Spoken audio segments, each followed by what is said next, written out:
Boleh tahu namanya siapa, Pak? Saya coba lihat. Beda ya, Pak ya?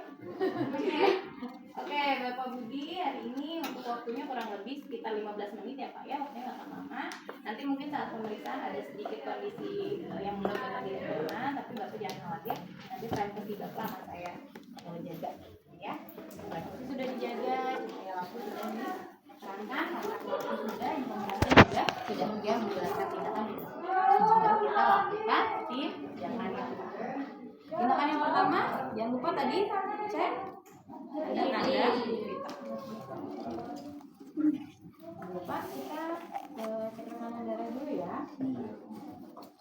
Sudah makan belum, Pak? Udah.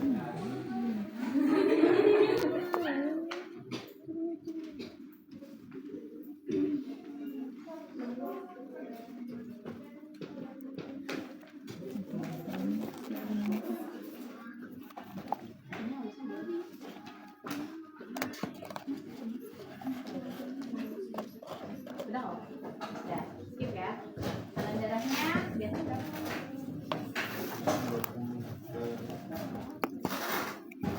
Ya, tekanan darah, suhu, terus apa lagi yang dicek? Sama respirasi ya. Nadi. Oke, dicek sekarang bersama. Baik, di sini kita cek selanjutnya. Tadi alat sudah disiapin, apalagi tingkat kesadaran. GCS sudah pernah belajar? Sudah. Sudah. GCS sekarang ada berapa poin, teman-teman? 15. 15. Dikatakan kompos medis ketika poin GCS berapa? 15. Terus ada apa lagi? Somnolen.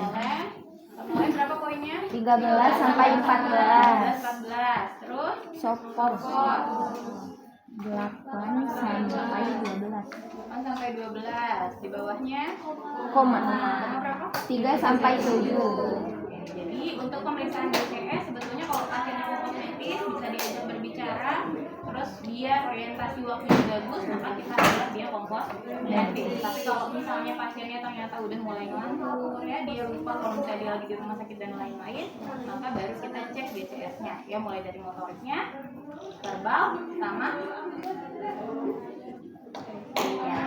ya. Oke, paham sampai sini ya? Ya, benar. Nah, yang kedua ada pemeriksaan orientasi. Ini yang tadi saya bilang. Jadi teman-teman nanti akan ngecek orientasi, tapi ini nggak perlu ditanyain ke bapak seperti ini. Ini ada orientasi orang, misalnya gini.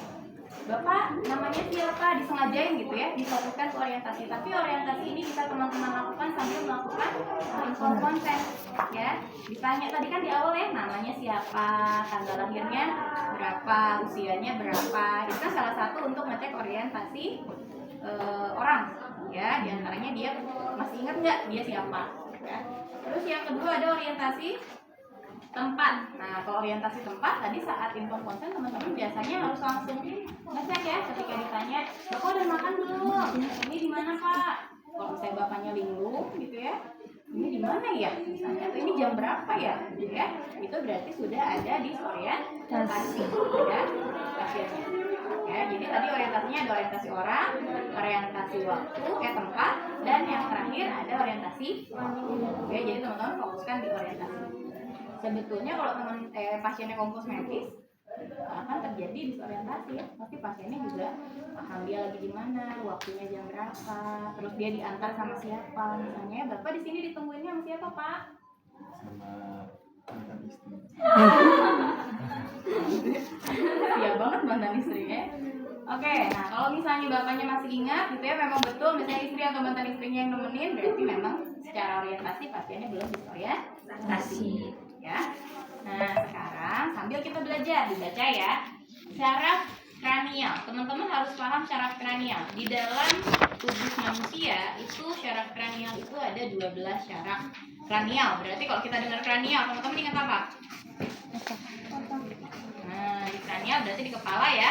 Ini adalah 12 syaraf yang ada di kepala. Ada 12. Dan setiap syarafnya ada pemeriksaan khususnya. Ya, kita bahas satu-satu. Yang pertama ada olfaktori. Olfaktori itu adalah salah satu syaraf kranial yang dia berfungsi untuk mengaktifkan proses penghidupan ya atau penciuman. Ya, makanya di sini yang harus teman-teman siapkan berbau. Ya. Kalau misalnya pasiennya bisa duduk, kita bisa minta pasiennya untuk ya. Jadi Bapak boleh saya minta tolong duduk. Pusing nggak Pak? Enggak. Oke. Kita sambil duduk aja ya Pak ya. Nah sekarang kita masuk ke saraf yang pertama, olfaktori. Olfaktori itu tadi ingat ya untuk penghidungan. Jadi Bapak boleh minta tolong tutup matanya Pak. Nanti saya akan dekatkan satu benda ke hidung Bapak. Nanti Bapak tebak ini bau apa ya Pak ya. Berarti ya. Terus kalau ada bagusnya lagi nggak cuma satu ya, ditambah misalnya apa ya, bau menyengat kopi. Ya kopi, terus teh bisa ya. Pokoknya bau-bauan yang memang dia menyengat. Ya. Nah itu olfaktori. Sampai di sini paham olfaktori, ingat ya? Iya, Bu. Olfaktori berarti penciuman. Penciuman. Yang kedua ada optik. Nah, optik ini berarti ada hubungannya sama apa kalau dengan mata? Ya. Nah, kalau untuk optik, yang pertama kita tanya adalah Bapak punya riwayat mata minus? Ada. Kalau plus ada nggak? Kan? Nah, oke.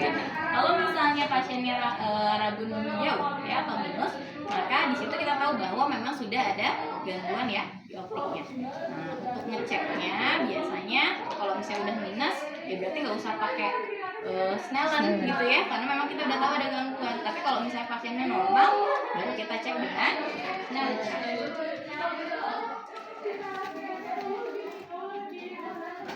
Nah, untuk ngecek berapa meter teman-teman? 6 meter atau setara dengan berapa langkah? 20.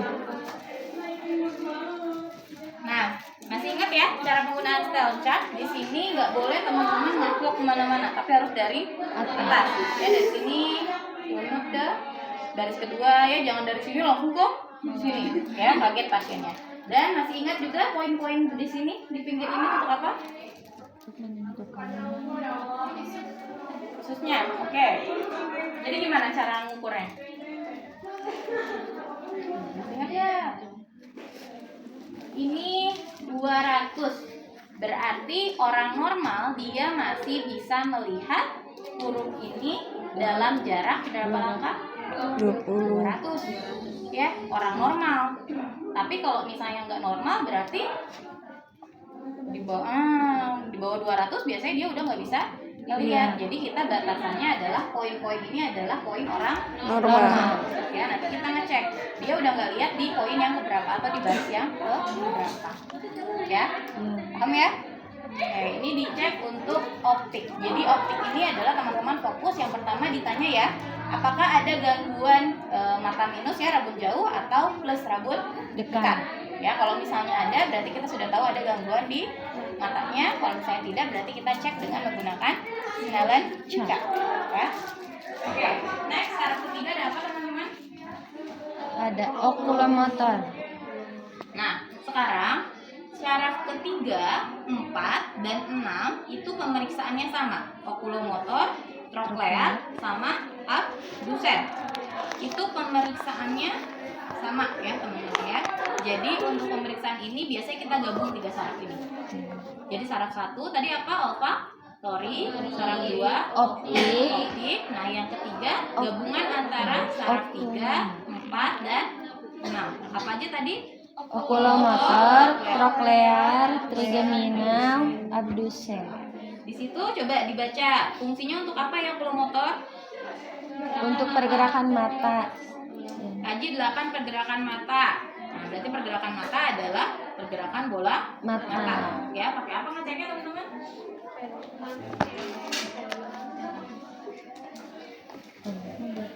Kan? Nah, sorry. Kayaknya tadi kelewat. Untuk di optik ya. Nanti saya share ke teman-teman yang detailnya ya untuk SOP-nya. Untuk di optik itu ada pemeriksaan lapang pandang. Nah, ada yang pernah belajar lapang pandang? Kayak gimana caranya? Oh, posisi pemeriksa di mana? Di belakang. Bapak boleh ada ke depan Pak. Nah, nanti biasanya pemeriksaannya gimana? Sebelah itu tuh. Kita nanti mau dari depan dulu boleh, mau dari belakang juga boleh ya. Misalnya segini masih kelihatan nggak Pak? Enggak, belum. pandang itu bisa berapa derajat?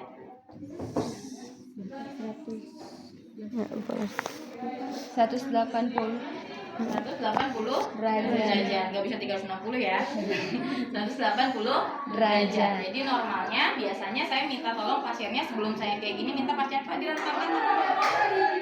Nah, jadi kita tahu 180 derajat pasien itu kita sesuaikan dengan tangan pasien. Jangan pakai tangan kita. Kalau misalnya 180 di kita nggak akan kelihatan sama pasien.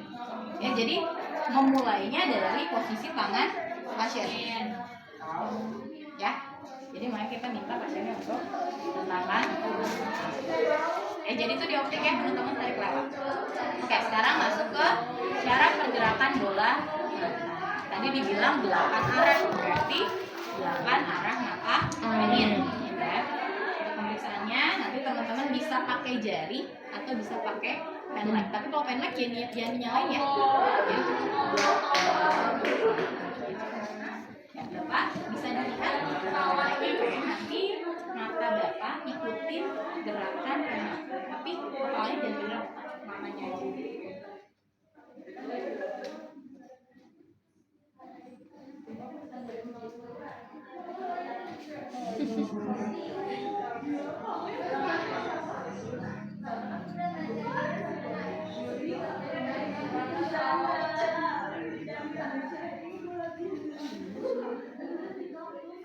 Delapan mata arah ya, berarti ke atas, bawah, samping kanan, samping kiri. Nah, diagonal kiri, Diagonal kanan. ya. Dan ketika pemeriksaan jangan kayak gini. Bapak lihat ini ya, ikutin ya. Jangan kayak gitu ya. Jadi kalau ke atas, posisiin lagi ke tengah. Bawa ke bawah lagi. Ya, jajang. Ya, jadi di bawah satu-satu. Diamin, istirahatin dulu pasiennya, baru bawa ke bawah. Ya, istirahatin lagi baru bawa ke samping. Paham sampai sini? Nah, terus di posisi ini juga kita lihat kondisi mata pasien, ya. Bapak bisa ngedip. Kurang, Pak. Dibuka lagi matanya. Nah, kita lihat posisi kelopak mata. Ya, ketika dia mengedip normal atau tidak. Contohnya pada pasien miastenia gravis, teman-teman pernah dengar? Atau GBS belum ya, belum masuk materinya KMB ya, nanti sama Pak Tobi mungkin dijelaskan. Miastenia gravis ini adalah salah satu gangguan sistem saraf yang dia kerusakan mielin ya. Mielin itu adalah lapisan yang melindungi axon saraf ya. Jadi ketika ada kerusakan mielin, dia akan merusak sistem saraf sehingga biasanya pada pasien miastenia gravis akan ada kelumpuhan mulai dari kepala, dari atas ke bawah. Dan yang pertama muncul atau gejala yang pertama muncul adalah kelopak mata. Dia jadi kayak ngantuk terus.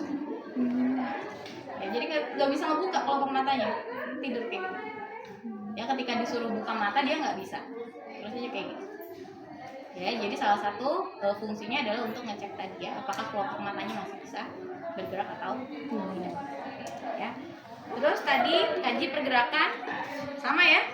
Makanya digabungkan antara okulomotor, troklear sama abdusen. Jadi dilihat pergerakan bola mata ke 8 arah mata angin. Ya.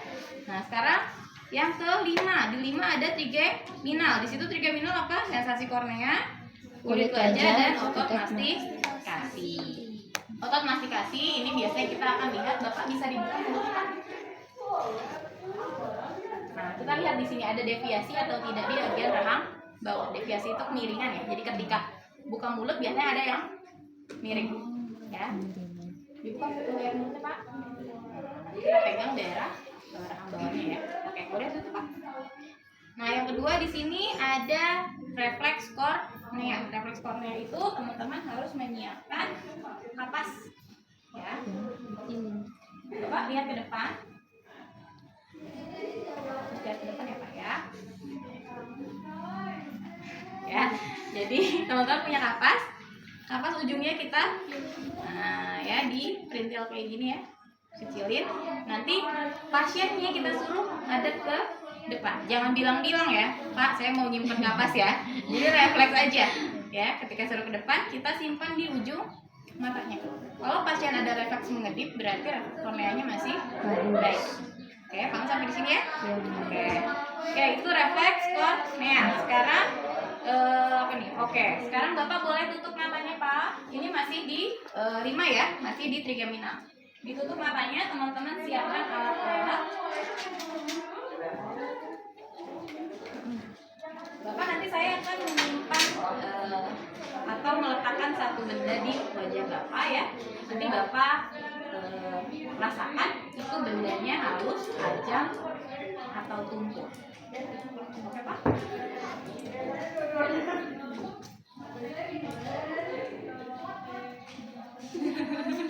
Apa Pak? Pas. Pas, oke, berarti dia masih berasa ya mulutnya.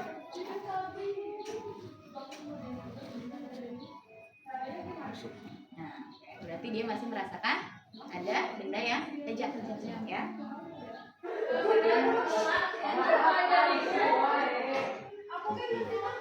Ya, jadi trigeminal itu adalah untuk melihat sensasi refleks di kulitnya ya, sensor di kulitnya ya, di kulit wajahnya masih bisa merasa nggak benda tajam, halus dan Tumpul. Sampai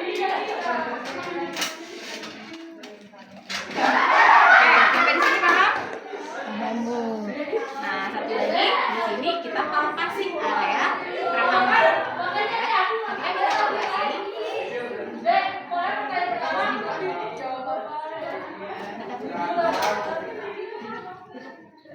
Sambil kita tahan. Jadi suruh pasiennya, tapi kita tahan rekamnya. Ada nggak tenaga buat dia nutup giginya? Atau kedua, bisa juga ketika pasiennya tutup gini, kalau Bapak bisa kelihatan giginya, ada nggak kekuatan buat mempertahankan dia tetap? Ya, itu untuk di trigeminal.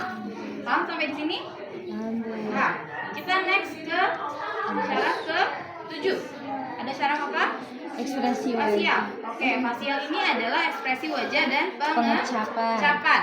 Nah, di sini biasanya kita minta pasiennya untuk senam wajah. Ya. Bapak bisa senyum? Lanjut, Pak. Kembungkan pipinya. Nah, jadi di sini kita minta pasien untuk menggerakkan wajahnya ya. Perutkan dahinya, Pak. Senyum. Lanjut, Pak. Kembungkan pipinya. Nah, jadi kita lihat pasiennya masih bisa mengikuti instruksi atau tidak. Karena beberapa pasien dengan gangguan sistem syaraf dia tidak bisa menggerakkan wajahnya ya. Kayak pasien-pasien stroke biasanya akan kesulitan untuk senyum. Ya, karena dia ada gangguan ya sistem syarafnya. Terus ketika disuruh mengembungkan pipi, dia nggak bisa. Disuruh manyun dia nggak bisa. Ya, jadi itu masuk ke syaraf fasial. Nah, fasial yang pertama, yang kedua di fasial juga kita bisa ngecek fungsi pengecapan pasien. Saya minta bapaknya untuk tutup mata. Bapak boleh tutup matanya, nanti lidahnya dikeluarkan ya Pak ya. Kita akan taruh rasa-rasa ke lidah pasien. Pakai pipet ya teman-teman, jangan diguyur ya. Pakai pipet. Bapak nanti saya akan letakkan sedikit cairan di lidah Bapak. Nanti Bapak rasakan ini rasanya apa ya Pak ya. Pakai pipet. Rasanya apa Pak? Ya, manis. Tuh, kalau misalnya itu berarti dia masih bisa berfungsi ya pengecapannya. Kalau sudah, jangan langsung ditimpa sama garam, kasih minum dulu pasiennya. Ya, oke, Bapak diminum dulu. Nanti kalau sudah, sekarang lagi apa ya? Tutup matanya. Saya simpan lagi. Rasanya apa Pak? Asin. Oke, sampai 4-4-nya ya, manis, asin, asam, pahit. Ya, jadi 4 rasa itu kita kasih ke pasien untuk melihat fungsi perasanya ya masih berfungsi atau tidak. Jadi ingat di fasial adalah senam wajah dan pengecapan ya. Oke, kita next selanjutnya ada apa teman-teman? Auditori, pendengaran. Nah, di auditori teman-teman di sini harus bisa mengidentifikasi. Pasiennya ketika dilakukan pengkajian banyak, gimana sus? Gimana? Kalau misalnya banyak bertanya kayak gitu ya, banyak berarti kita curiga ada gangguan pendengaran. Tapi kalau selama proses pengkajian pasiennya masih bisa berkomunikasi dengan baik, ya bisa mendengar dengan baik, maka kita tidak mencurigai ada gangguan pendengaran pada pasien. Sampai sini ya. Terus di pemeriksaan auditori juga teman-teman bisa lakukan ya. Nah, kalau misalnya curiga, misalnya pasiennya kok dari tadi banyak gitu ya, kita cek dulu kondisi telinganya. Siapa tahu kotoran telinganya banyak atau memang ada peradangan atau kerusakan di area telinga. Ya, jadi kita cek di sini.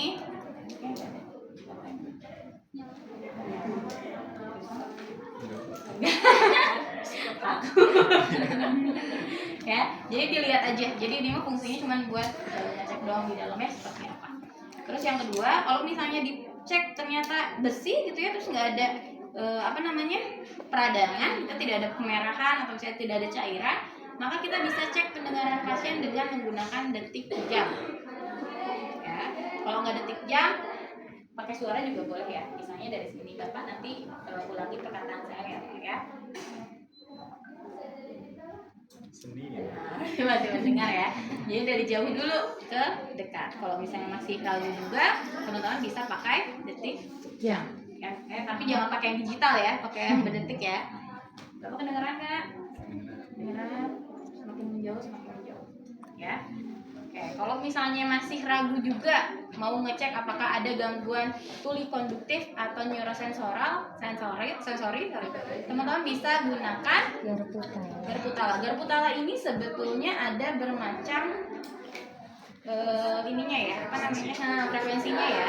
Di sini yang dipakai itu 426. Normalnya biasanya pakai 512 kita ya. Kalau untuk manusia ya, frekuensinya 512. Tapi kayaknya kita nggak ada di sana. Ada. Gak apa-apa, ini juga sih. Jadi nggak apa. Nanti pemeriksaannya ada 3 pemeriksaan. Ada yang masih ingat apa aja? Ada Rina, ada Barber sama Swaba. Fungsi dari pemeriksaan Garputala ini adalah untuk ngecek apakah ada resiko tuli konduktif atau neurosensoral. Ya, kalau gangguan tuli neurosensoral berarti bermasalahnya tulinya bukan karena kerusakan ya, tapi memang ada gangguan sistem syaraf. Ya. Nah, cara ngecek yang pertama adalah Rina. Ada yang masih ingat cara ngetes Rina seperti apa? Gimana cara ngebunyiinnya? Pegang ya, jangan ada megang ininya ya. Kalau misalnya kayak gini nggak akan gerak. Jadi kita pegang bagian bawahnya. Nah, untuk pemeriksaan Rina itu adalah fungsinya untuk membandingkan antara hantaran tulang dan hantaran udara. Normalnya hantaran tulang akan lebih panjang dibandingkan hantaran udara. Jadi kalau pada pasien normal atau kita sebut dengan tes Rina positif, itu ketika hantaran tulang lebih panjang dari udara, dan kita interpretasikan pasiennya bisa normal, bisa juga tuli neurosensoral ya. Tapi kalau ternyata hantaran tulangnya lebih pendek dibandingkan hantaran udara, berarti di situ pasien dicurigai ada tuli konduktif. Ya, jadi cara ngeceknya Bapak, nanti saya akan simpan alat ini di belakang telinga Bapak. Ya, nanti kan ada suaranya, tapi kalau suaranya sudah berhenti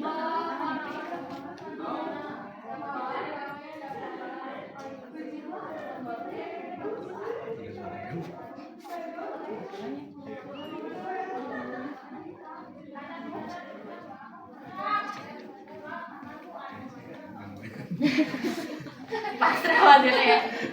Tapi kalau gitu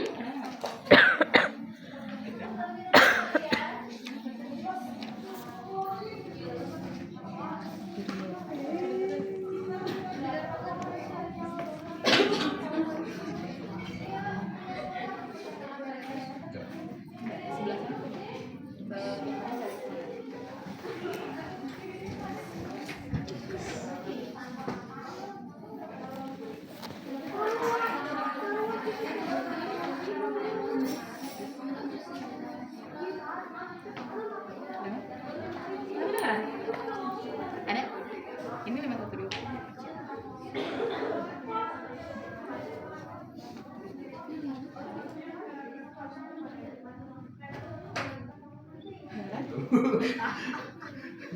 Tapi kalau misalnya pas di luar ini. Oh, jadi pas di hantaran tulangnya nggak nyampe.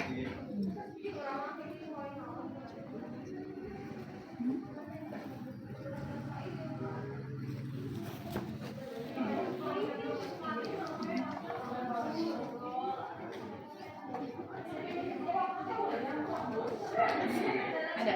Beneran ada? Oh, ada tuh. Nanti dicek ya. Nah, kalau misalnya sudah berhenti, Bapak angkat tangan ya.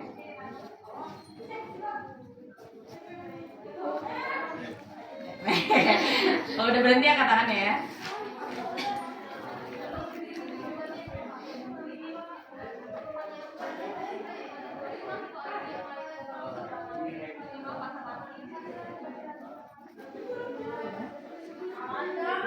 misalnya masih terdengar di telinga, gak usah nunggu berhenti. Berarti kita tahu bahwa hantaran udara lebih panjang dibandingkan hantaran tulang. Karena tadi pasien mengatakan bahwa di tulang sudah berhenti. Berarti kalau interpretasinya seperti ini normal atau tidak? Positif atau negatif? Sorry. Positif ya. Berarti pasien normal. Tapi harus ada pemeriksaan lebih lanjut. Apakah normal ataukah gangguan sistem tuli sinosensorik? Ya, kamu sampai sini ya. Itu pemeriksaan Rine. Satu lagi ada pemeriksaan Weber yang kedua. Pemeriksaan Weber seperti apa? Dari Disimpan di kepala. Fungsinya untuk melihat hantaran kedua telinga normalnya sama ya, panjangnya dan berhentinya samaan. Tapi kalau misalnya ternyata lebih cepat berhenti di yang kanan, berarti itu beresiko pasiennya ada gangguan hantaran udara. Ya, hantaran suara. Ya.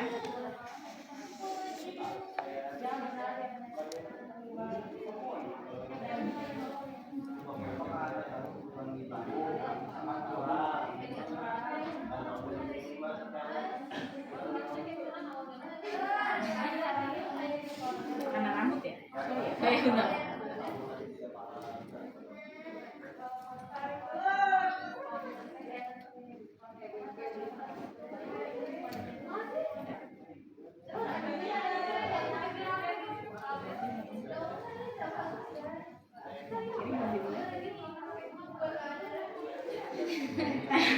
Atau barengan? Tapi enggak lama. Jadi Weber itu untuk ngecek hantaran antara getaran ke sebelah kanan atau telinga kanan dan telinga kiri.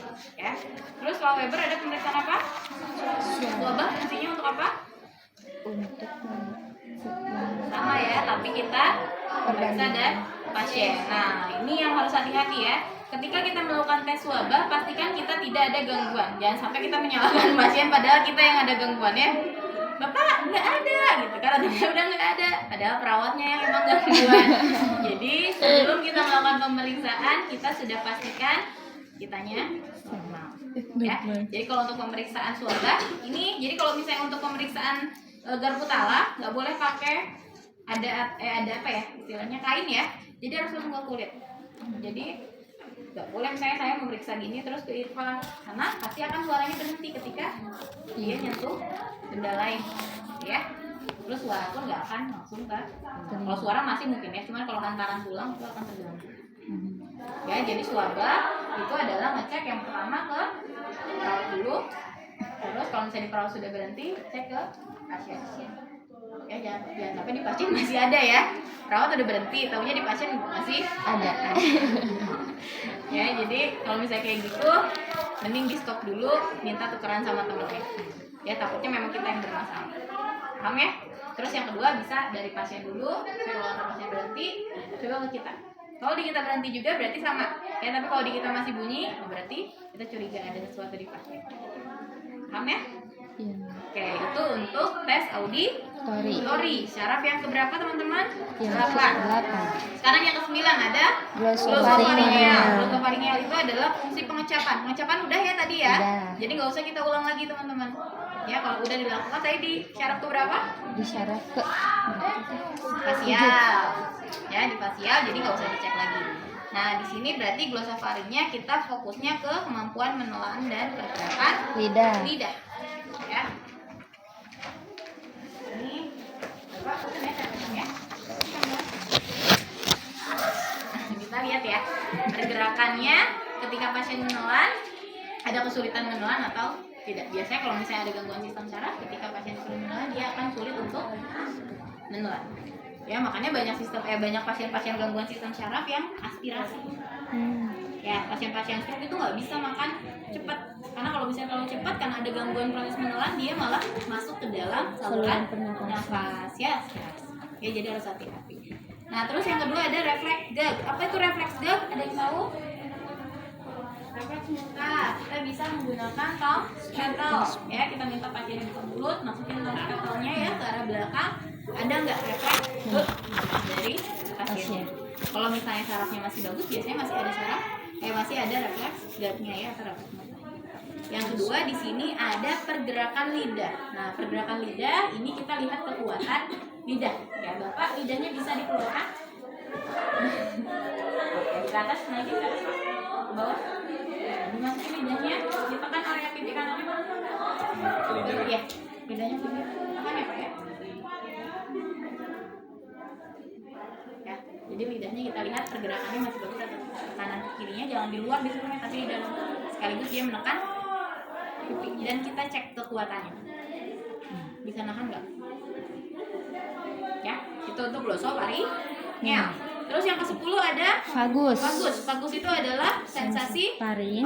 pergerakan pita suara. Biasanya kita lihat atau kita gunakan pen light. Kita minta pasiennya untuk buka mulut. Bapak buka mulutnya, bilang ah.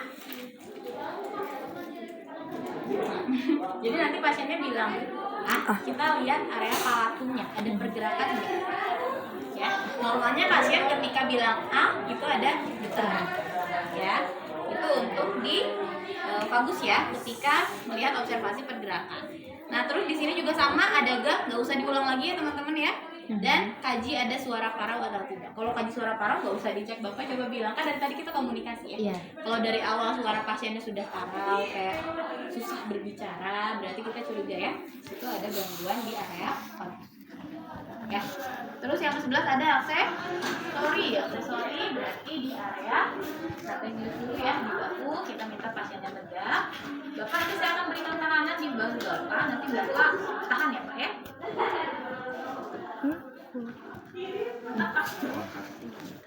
Ya, jadi kita lihat ada kekuatan atau tidak di area bahu pasien. Yang kedua bisa juga dengan cara ngecek aksesori kekuatan leher ya. Bapak bisa lihat ke kanan. Nah, kita tahan. Ya, ada kekuatan tahanan. Ya, ke kiri Pak. Kalau pasiennya bisa menahan, berarti kekuatan aksesori atau kekuatan otot di area trapeziusnya masih bagus. Ya, di bahu dan area kaki. Ya. Oke, itu untuk aksesori. Yang terakhir, yang ke-12 ada apa? Hipoglosal. Itu sama ya. Jadi kita melihat lidah. Jadi sebetulnya kalau teman-teman pahami, dari syaraf ke-1 sampai syaraf ke-12 itu banyak syaraf yang bisa digabungkan pemeriksaannya. Ya, jadi saat ujian teman-teman pahaminya nggak harus satu persatu, tapi langsung aja pemeriksaan ini di mana. Ya, kan. Ya, jadi diingat-ingat ya. Jadi yang fokus ingatnya gini. Kalau saya nggak minta teman-teman nanti saat ujian itu ngebilang kok ini syaraf ini, tapi yang pasti teman-teman harus tahu. Oh, di syaraf ini ngeceknya gimana? Jadi runtut ya, dari atas dari optik, terus nanti dari olfaktori ya, terus ke optik ya. Selama itu pemeriksaannya betul berarti sudah sesuai. Ya, tapi ya pasti kan teman-teman juga pas ngapalin ingat-ingat ya, oh ini olfaktori buat penghidupan, optik buat ketajaman penglihatan, misalnya pakai Snellen dan lain-lain. Ya, fasial apa. Oke, paham sampai di sini? Paham ya? Jadi itu 12 syaraf kranial. Jadi di 12 syaraf kranial ini teman-teman memiliki tugas untuk memeriksa setiap fungsi syarafnya. Ya. Sekarang kita masuk ke tahap selanjutnya. Di sini ada pemeriksaan saraf sensori. Kita flashback lagi. Apa sih saraf sensori? Saraf sensor. Saraf sensori ini adalah apa? Refleks yang diterima dari sentuhan ya. Makanya di sini di saraf sensori itu dibagi menjadi 4. Ada apa aja? 5, sorry. Ada nyeri, ada suhu, ada vibrasi, posisi, stereognosis. Nah, kita cek cara satu-satunya ya. Setiap caranya kita cek satu-satu. Nah, untuk di saraf sensori atau pemeriksaan saraf sensori kita biasanya minta pasiennya untuk tutup mata. Bapak boleh tutup matanya, tangannya di bawah aja kayak gini. Nah, jadi pasien kita minta tutup mata dan kita minta untuk ngecek jantung.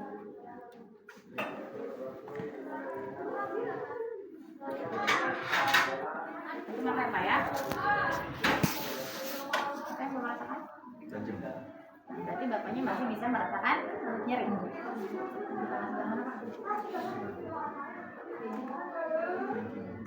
Pasiennya masih bisa merasakan saraf sensori. Ingat ya, waktu di anatomi fisiologi saya ajarin saraf sensori itu dia mulainya dari apa namanya?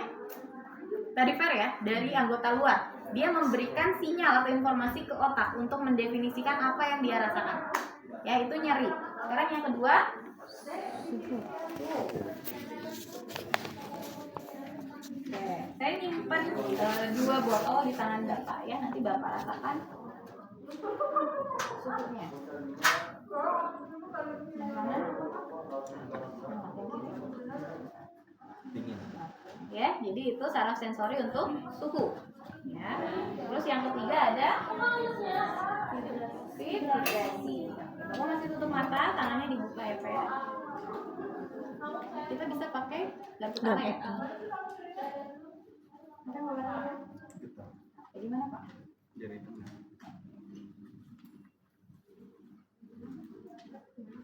Di jempol. Ya, berarti bapaknya masih bisa merasakan ada getar getaran atau vibrasi. Ya, yang ketiga apa? Posisi. Posisi. Oke, posisi. Bapak masih tutup mata, tangannya bisa dikedepankan dua-duanya. Nanti Bapak bilang ya posisi tangan Bapak sama saya lagi di bawah mana.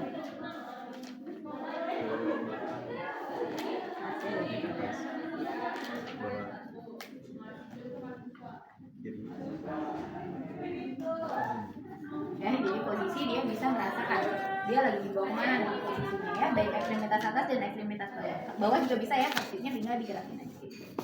Oke, yang terakhir ada stereognosis. Stereognosis biasanya kita minta pasien untuk menebak barang. Ya, Bapak bisa tutup matanya. Saya menunjukkan barang yang Bapak tebak ini apa ya?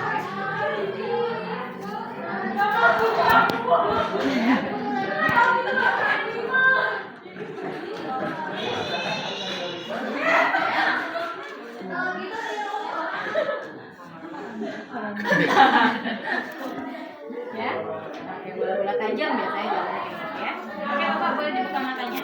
Ya, jadi untuk saraf sensori teman-teman fokusnya di nyeri, suhu, vibrasi, Posisi, stereognosis. Kamu sampai di sini? Oke, sinkron sama teori ya. Jadi sensori ini berawal dari luar, istilahnya dari eksternal ya, ditransfer ke otak untuk diinterpretasikan apa yang dia rasakan. Ya. Oke, sensori sudah, kita masuk ke refleks. Nah, kalau refleks kayaknya udah pernah diajarin kan? Iya, benar. Refleks dilakukan di mana? Di ekstremitas Ekstremitas atas dan ekstremitas bawah. ya. Yang teman-teman tahu, refleks ini biasanya dilakukan di mana? Yang udah familiar sama teman-teman? Bicep, tricep, Atau di lutut ya. Nah, sebetulnya refleks ini bisa dilakukan di beberapa tempat ya. Di antaranya yang pertama ada bicep. bicep. Di mana bicep? Di dalam sini. Sini. Di dalam. Bicep dalam. Tricep luar. Terus apa lagi? Brachioradialis. Axillaris. Plantar. Ya. Nah, di sini plantar sini. Plantar di area belakang ya, sini. Ini area kaki. Coba ya kaki. Lurusin kaki. Nah, sini plantar ya. Axillaris. Nah, untuk yang pertama tadi ada apa? Bicep. Bicep di mana tadi? Di dalam. Jadi untuk pemeriksaan bicep ini agak sulit ya, teman-teman harus nyari otot yang ada di area bicepnya. Ini minta pasiennya untuk dilemesin Pak. Kita kasih tangan buat ngeganjel ya.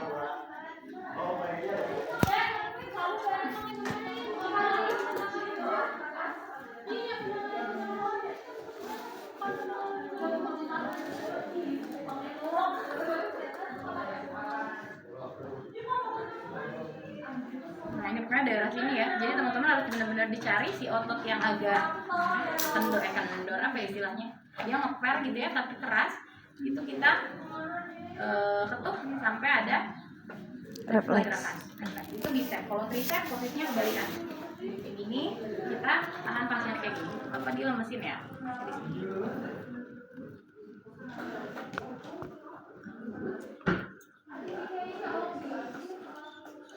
Biasanya daerah situ ya, itu ada ototnya. Biceps, triceps sama brachioradialis. Kalau brachioradialis di sini hati-hati ya, jangan sampai arteri yang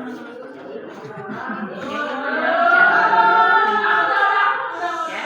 Terus apa lagi? Plantar. Kalau plantar di mana? Plantar. Patella di lutut. Patella bisa posisinya tidur? Tidak. Bisa diangkat. Coba tidur Pak. Kalau mau tidur, tapi yang nolongnya atau yang pemeriksanya harus kuat ya, ini ditahan. Jadi harus diangkat kayak gini. Ya jadi dilemesin. Baru kita tekuk sampai dia ada pergerakan. Jadi kalau misalnya untuk refleks patella itu nggak apa-apa nanti tidur, karena kalau misalnya pasiennya stroke misalnya ada kelemahan nggak bisa duduk, kita tetap pakai tidur. Yang terakhir Achilles. Achilles sambil duduk atau sambil tidur? Bisa. Bisa sambil duduk ya, sambil tidur juga bisa ya. Tapi kalau sambil duduk juga bisa. Jadi digantungin kaki pasiennya, kita ketuk di area Achilles. Achilles itu di belah sini ya, Iya. belakang sini ya, sampai ada pergerakan kaki. Ya. Oke. Terus yang terakhir ada Plantar. Bapak boleh tidur Pak.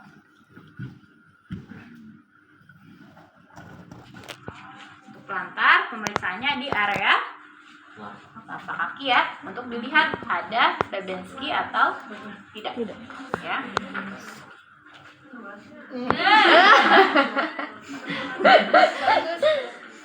Ya, Babinski kayak gimana? Tandanya kalau Babinski? Orang Regang. Jadi ketika dikasih refleks plantar dia langsung ini. Berarti ada refleks bayi ya. Iya. Dia fleksi. Ya. Kalau misalnya mana? Ada kan ini? Kebalik, sorry. Babinski itu dia ngebuka. Jadi ketika dikasih rangsangnya dari tumit ya. Jadi kaki, sorry Pak, dari kaki itu dari bawah ke atas. Ya, gini ya. Kalau kayak gini gimana? Normal ya. Tapi kalau misalnya ketika dikasih rangsangan dia gini, itu baik, ekstensi ya. Jadi di jarinya ekstensi keluar gini.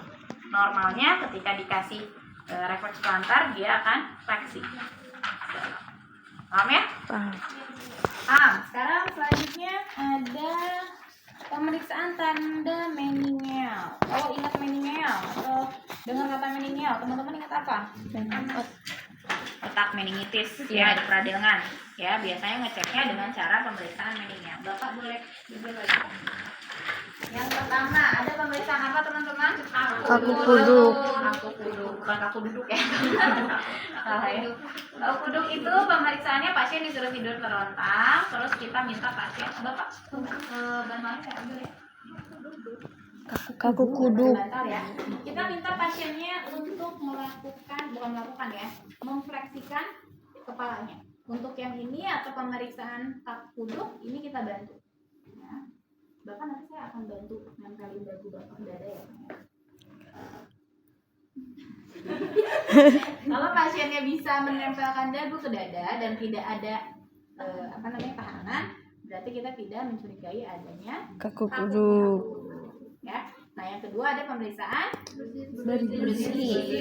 Ini kita pemeriksaannya pasif, nggak kita bantu ya. Jadi kita hanya pegang kepala, pegang dada pasien, minta pasiennya untuk angkat kepalanya.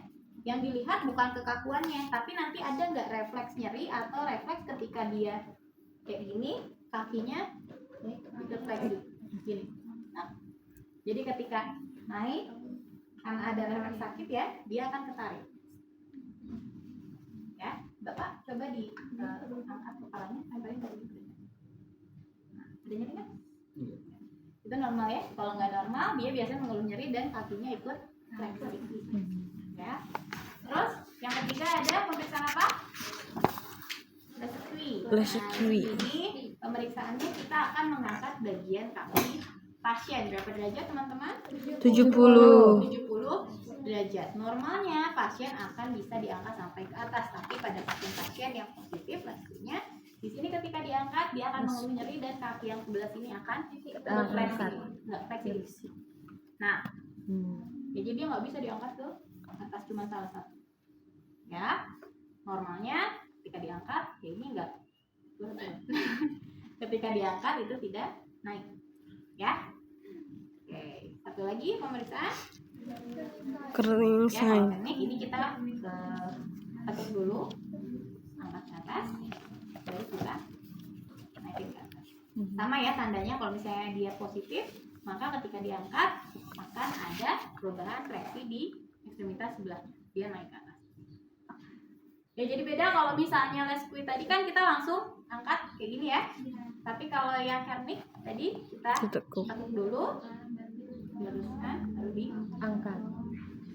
paham ya? Jadi itu untuk pemeriksaan sistem Harapan. Baik Bapak, di sini kan sudah ya, dilihat lagi belakangnya ada lagi nggak? Habis ya. Kalau sudah dilakukan pemeriksaan, biasa kita apa ngapain? Ucapan terima kasih. Oke ya, kontrak selanjutnya Selanjutnya. ya. Baik Bapak, pemeriksaannya sudah selesai. Apa yang Bapak rasakan Pak? Oke, kalau misalnya seperti itu mungkin nanti hasilnya akan saya infokan kembali. Bapak bisa istirahat kembali ya Pak ya. Silakan.